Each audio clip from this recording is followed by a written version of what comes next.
This is what we do in integrative medicine. This is what's happening in education through, and I'll talk about social emotional learning in a minute. How do we bring the two together? The principles that we know work in integrative health, how do we bring this to schools? The idea that we have is through this thing called whole health learning or comprehensive whole health studies. And I'm not here to argue that every school necessarily has to do each of these things. What we have found is that when you integrate these components in a school environment, we're talking about movement, cognitive-based physical education, nutrition through teaching kitchens or school gardens, nature-based play and education, and mindfulness.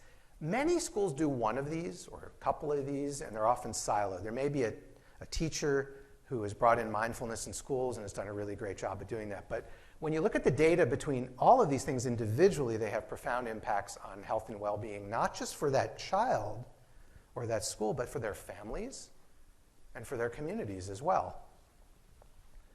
So this is really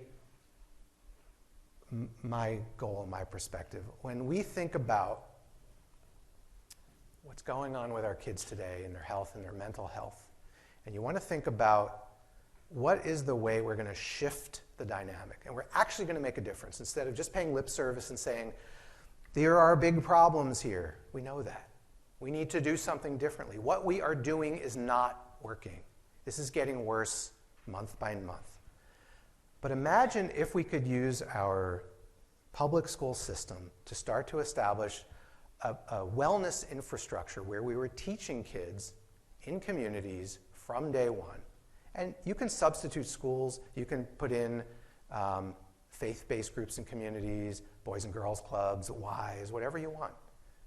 Bringing integrative health principles to communities, making this about community health, and teaching people from the beginning of school, from preschool on, how to be healthy and promote health.